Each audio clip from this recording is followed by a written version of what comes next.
a sort of a unique Neha signal from the universe.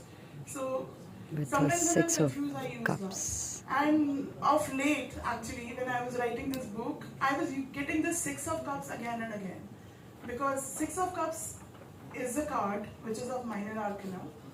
There are two, one major arcana and minor arcana. Minor arcana is like your normal tash ke patte, jo 52 cards hote hain. And so the heart is cups and so forth, so on and so forth. There are 4 different names for the 4 different suits. So it's like 6 of hearts. 6 of cups is like 6 of hearts. The the meaning of 6 of cups is basically that you're remembering your past. So when I was I think it's a very appropriate title from that perspective. I thought, and the minute I thought of it when I was writing about nostalgia, and this book is all about nostalgia and memories, and so I thought that why not use this.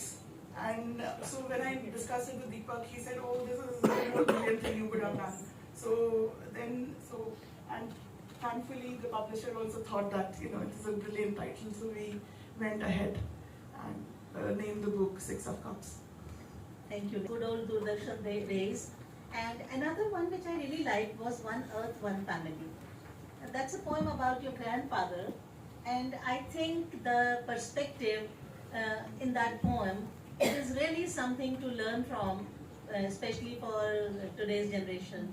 The way he feeds bajra to birds and other things. And then he talks about his non-human family. So that concern for the non-human family, it is fast disappearing, I believe. So I would request you to read some of the poems which you like from the book. So over to you, Neha. I would read the same poem as you. That would be lovely. For this poem, actually, I just want to say one thing, that as parents, we are all parents, and some of us are parents to very young kids. So, generally we say, kya sir mobile dekhta rehta hai, and he is always addicted to internet, and so are we. They are just following us.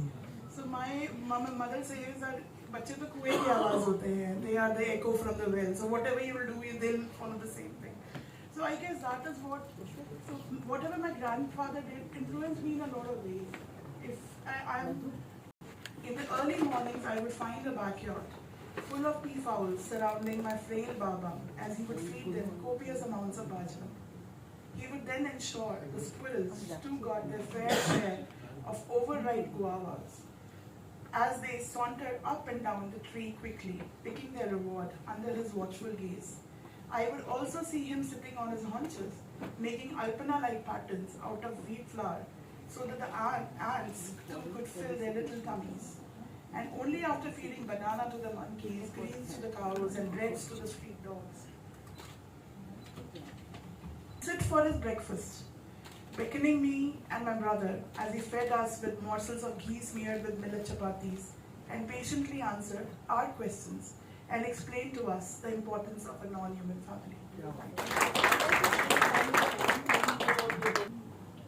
Good old Doordarshan, the present generation deluged with the sheer plentitude of mind-numbing options, would perhaps never know the excitement of waiting with bated breaths for the entertainment that came in small doses. When the antenna correction duty was as exciting as a warrior going to the war to set all the wrongs right. When the spate of advertising films irritated us, but tantalized too, as we crooned the jingles throughout the day. When Ramayana united the motley neighborhood and a house filled with the dahi bhalla, jackfruit curry, rajma chawal and idli dosa, carrying the subtle gratitude TV watchers who thronged our house to watch the epics on a new color TV. When Roo Afzai, Nimbu Pudina were drunk in copious quantities as the audience argued over the correct course of action for the helpless Pandavas. When films were a rare treat and we wrote little postcards requesting for our favorites, hoping fervently that our answers would be heard, our prayers would be heard. But the most beautiful memory was to be wanting to watch it together with everyone, day after day, week after week. Unlike today, when we scroll endlessly on our individual devices, trying to find a companionship among the strangers in the virtual world. Thank you. Yeah, Neha, one more poem, please. my son as well as my father. Small poem. Hairstylist. I love it when my son caresses my hair as I request him to style my hair, feigning an inability.